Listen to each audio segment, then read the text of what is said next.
Okay, so let's talk about some things that have been debunked. Loch Ness Monster, probably not real. The world is actually round, not flat. The Apollo landings did actually occur.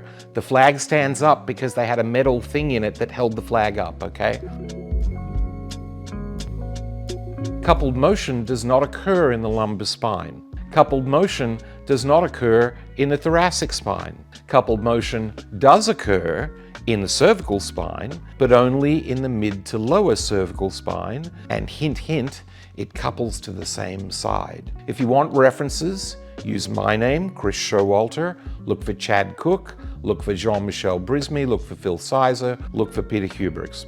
Rest in peace. We did these studies back in the early 2000s. I'm going to say 2002 through 2006, so quite a number of years ago. So if you're hanging your professional hat on coupled motion, the Earth's not flat, it's round.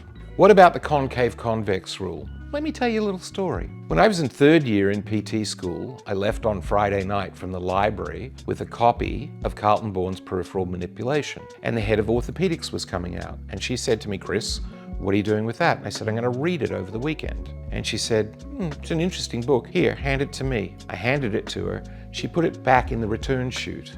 She said, "You don't have the number of patients under your belt, aka the clinical experience, to be able to determine whether or not it actually applies." I was pretty upset with that. I thought to myself, that's kind of how Nazi Germany got started, with burning books and preventing what people could read, right? But she was right. I didn't understand. I did eventually read it later in life. I actually met Freddie Carlton Bourne a couple of times. We had some interesting discussions over bottles of red wine. And Freddie actually shared with me that he felt that the concave-convex rule was over-popularized, whereas his intent was that the concave-convex rule would be kind of a rule of thumb. When you don't know which way to go, apply this rule and see what the effect is, as opposed to a biblical law given to Moses on Mount Hebron, I think, for Moses.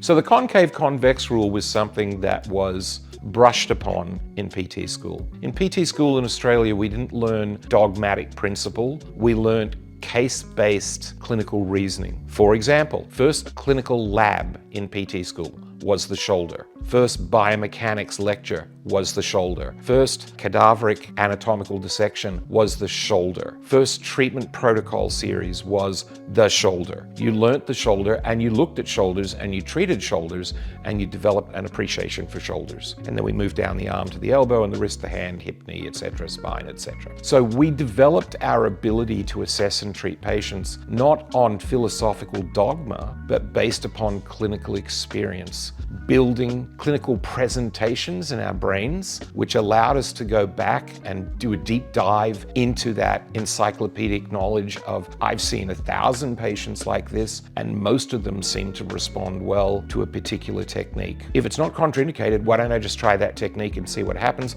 Well, now it's 1,001 who respond to that particular intervention. So the concave-convex rule, in terms of research support, has been questioned in recent years. There's a paper by Brandt, B-R-A-N-D-T, which is a systematic review of the concave-convex rule and its usefulness in the shoulder. And they were quite gentle in their language. They used an expression like something along the lines of the value of the concave-convex rule should be questioned because the systematic review and meta-analysis does not support its implementation in human shoulders. There's another paper who looked at concave-convex in the knee using functional MRI and multiple X-ray images, and they found that the tibia does not move in the direction that the concave-convex rule says it should when the patient actually kneels down. And kneeling's a pretty functional sort of activity, isn't it?